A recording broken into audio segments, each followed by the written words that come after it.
আপনি কি আপনার শত্রুকে শায়েস্তা করতে চান? আপনি কি আপনার শত্রুকে উপযুক্ত শাস্তি দিতে চান? অথবা আপনার শত্রুকে দমন করে দিতে চান? তাহলে আমার দেখানো এই আমলটি বা আমার শেখানো এই আমলটি আপনারা করেন, ইনশাআল্লাহ তাআলা আপনার প্রাণের শত্রু এমন অবস্থা হবে, আপনি যেটা ইচ্ছা সেটাই করতে পারবেন ইনশাআল্লাহ তাআলা। এমনকি শত্রু প্যারালাইজ হয়ে বিছানায় পড়ে যাবে। আসসালামু আলাইকুম ওয়া রাহমাতুল্লাহি ওয়া বারাকাতুহু। সম্মানিত মুমিন মুসলমান দিনী ভাই বোনেরা, আশা করি আপনারা সকলেই ভালো আছেন। আলহামদুলিল্লাহ, আল্লাহ তাআলার অশেষ মেহেরবানিতে আমিও ভালো আছি, সুস্থ আছি, আলহামদুলিল্লাহ। তো সম্মানিত ভিউয়ার্স, আপনারা দেখছেন জিনজাদুর কোরআনিক চিকিৎসা ইউটিউব চ্যানেলের সঙ্গে আছি আমি মোহাম্মদ ওয়ালিউল্লাহ। তো আজকে আপনাদের সামনে একটা গুরুত্বপূর্ণ টপিক, একটা গুরুত্বপূর্ণ আমল নিয়ে হাজির হয়েছি, যেটা করলে আপনার শত্রু এমন অবস্থা সৃষ্টি হবে, আপনার সাথে শত্রুতা করা তো দূরের কথা, আপনাকে মানে সে এমন অবস্থা হবে তার জবানও বন্ধ হয়ে যেতে পারে, এমনকি আপনি নিয়তের উপর ডিপেন্ড করবে, এমনকি শত্রু প্যারালাইজড হয়ে বিছানা পড়ে থাকবে ইনশাআল্লাহ তাআলা। তো আমি যেভাবে বলি, যে নিয়মে, যে পদ্ধতিতে যেভাবে করতে বলি, সেই নিয়মে সেই পদ্ধতিতে যদি আপনি করে নিতে পারেন, ইনশাআল্লাহ তাআলা আপনার শত্রু প্যারালাইজড হয়ে বিছানায় পড়ে যাবে, আপনার সাথে আর শত্রুতা করবে না, সে বিপদের মধ্যে পড়ে যাবে। তো যাই হোক, আমি আমলটা আপনাদেরকে প্রকাশ করছি। ভিডিওটা সম্পূর্ণ প্রথম থেকে শেষ পর্যন্ত স্কিপ না করে আপনারা প্রথম থেকে শেষ পর্যন্ত ভিডিওটা দেখুন।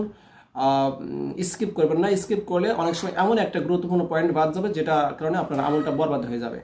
তো সম্মানিত দর্শক, আপনি যদি আমার এই চ্যানেলের নতুন দর্শক হয়ে থাকেন এবং এই রিলেটেড নিত্য নতুন ভিডিও দেখতে চান এবং শিখে নিতে চান, তাহলে আমার এই জিন জাদুর কোরআনের চিকিৎসা ছোট্ট চ্যানেলটি সাবস্ক্রাইব করে পাশে থাকা বেল আইকনটি অল করে রাখুন, যাতে করে এই রিলেটেড নিত্য নতুন ভিডিও যখন আমি আপলোড দেব, আপনার মোবাইলে একটা নোটিফিকেশন যাবে, সেখান থেকে আপনি অতি সহজেই ভিডিওগুলো দেখে নিতে পারবেন এবং শিখে নিতে পারবেন। তো চলুন ভিউয়ার্স, সরাসরি আমলে চলে যাই। আমলটি একদম সহজ এবং ছোট্ট একটা আমল, কিন্তু এর মধ্যে আল্লাহ পাক এত শক্তি নিহিত করেছেন, এর মধ্যে এত শক্তি আল্লাহ পাক দিয়ে দিয়েছেন, একমাত্র যারা করবেন তারাই বুঝতে পারবেন ইনশাআল্লাহ। এখন আপনারা বলতে পারেন যে এটা কি আপনার প্রমাণ আছে? হ্যাঁ, অবশ্যই প্রমাণ আছে। এটা পরীক্ষিত, আপনারা করে দেখেন।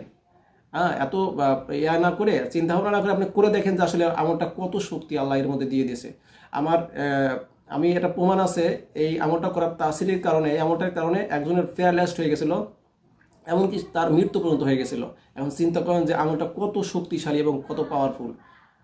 আসলে ইউটিউবের মধ্যে অনেকেই অনেক বিভিন্নভাবে তদবির দেয়, কিন্তু আসলে আমি যে আমলগুলো তদবিরগুলো দিচ্ছি, একমাত্র আল্লাহ রাসূলকে রাজি খুশি করার উদ্দেশ্যে, মানুষের খেদমতে, আপনাদের উপকারার্থে। তবে এই তদবিরটা কোনো নাজায়েজ কাজে ব্যবহার করবেন না, করলে কিন্তু ক্ষতি হওয়ার সম্ভাবনা আছে। এবং যারাই আমলটা করবেন বা তদবিরটা করবেন, অবশ্যই কমেন্ট বক্সে অথবা সরাসরি আমাকে ইনবক্সে নক দিয়ে আমলটার ইজাজত অবশ্যই নিয়ে নেবেন। বিনা ইজাজতে আমলটা করতে যাবেন না, করলে আপনার ক্ষতি হওয়ার সম্ভাবনা বেশি। তো যাই হোক, সরাসরি আমলে চলে যায়। আমলটি হলো আল্লাহ পাকের একটি ইসিম মুবারক, আল্লাহর পাক নামে একটা ছোট্ট একটা দোয়া, সেটা আপনাকে জপ করতে হবে। কখন জপ করতে হবে আমি বলি। নিয়মটা হচ্ছে, আপনার সর্বপ্রথমে আপনার মনটাকে স্থির করবেন যে আমি শত্রু বিষয়ে আল্লাহ পাক, আল্লাহ আমি শত্রু বিষয়ে আমলটা করতেছি, এই আমলের তাসিরের কারণে আমার শত্রু যেন প্যারালাইজড হয়ে যায়। যদি বেশি সমস্যা হয়, ইমার্জেন্সি ছাড়া এরকম নিয়ত করবেন না, ছোটোখাটো নিয়ত করবেন যে তার জবান বন্ধ হয়ে যাক বা সে যেন আমার কোনো ক্ষতি না করে, এরকম নিয়ত করবেন। নিয়ত করার পরে প্রতিদিন আপনি যে কোনো বৃহস্পতিবার থেকে আমলটা শুরু করবেন। প্রতিদিন ঘুমানোর আগে হাতে এরকম একটা তসবির দানা রাখবেন, এই যে আপনাকে দেখাচ্ছি, এরকম একটা তসবির দানা রাখবেন। যে কোনো একটা তসবি হলেই হবে, 100 দানার একটা তসবি নেবেন। নেওয়ার পরে আপনার প্রতিদিন ঘুমানোর সময় কি করবেন, ওযু করে ঘুমাবেন। আপনি লা ইলাহা ইল্লাল্লাহ, লা ইলাহা কালিমা তাইয়্যিবার যে জিকিরটা, এই জিকিরটা করতে করতে আপনি ঘুমায় যাবেন।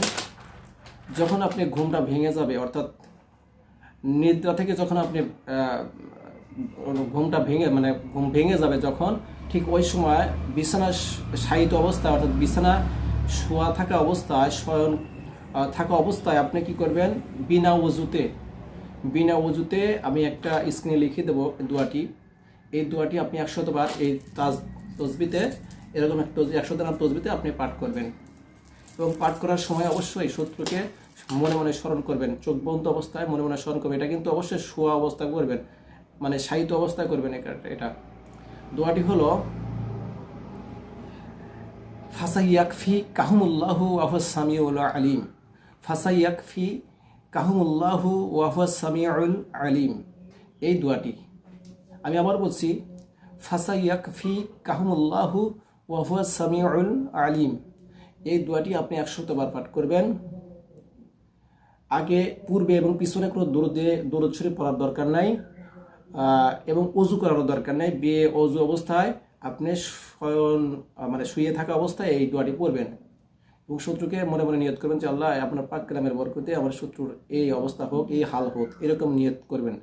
ঠিক আছে? এভাবে আপনি সর্বনিম্ন 3-4 সপ্তাহ করবেন। সর্বনিম্ন 3 সপ্তাহ অথবা 4 সপ্তাহ করবেন ইনশাআল্লাহ তাআলা।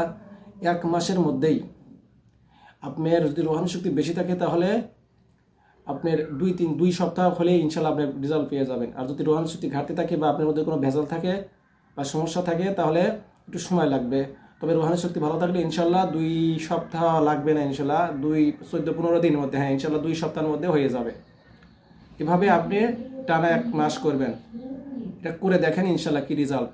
কারণ এটার ফায়দা সম্পর্কে, এটার রেজাল্ট সম্পর্কে আমি ভালো করে জানি। এমনকি একজনের মৃত্যুবরণ পর্যন্ত হয়ে গেছিলো, সে প্যারালাইজড হয়ে বিছানা পড়ে গেছিলো, শেষ পর্যন্ত আল্লাহ পাক তাকে দুনিয়া থেকে নিয়ে গেছে। তো যাই হোক, সে একটা অপরাধ করছিল, তো যাই হোক সে এমন একটা অপরাধই করছিল যে যার কারণে সে আল্লাহ পাকও তারপর অসন্তুষ্ট ছিল, যার কারণে তাকে দুনিয়া থেকে নিয়ে গেছে। তো যাই হোক, আপনারা আমলটা করতে পারেন ইনশাআল্লাহ। অবশ্যই জায়েজভাবে করবেন, নাজায়েজ ক্ষেত্রে এখন একজনের সাথে রাগারাগি লাগছে আপনার এক বন্ধুর সাথে বা কোনো লোকের সাথে একটা ছোটোখাটো বিষয় নিয়ে আপনি এই আমলটা শুরু করে দিন, তাহলে কিন্তু আপনার হবে না, বরং আপনি নিজের ক্ষতি হওয়ার সম্ভাবনা বেশি।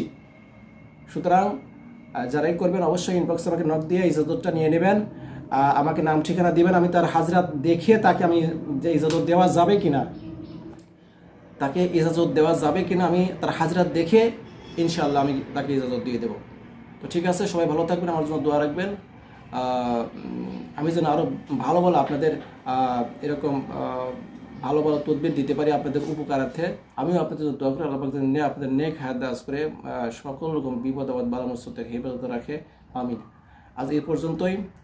আগামীতে আবার অন্য কোনো আমল নিয়ে আপনাদের সঙ্গে হাজির হব। আসসালামু আলাইকুম ওয়া রাহমাতুল্লাহি ওয়া বারাকাতুহু।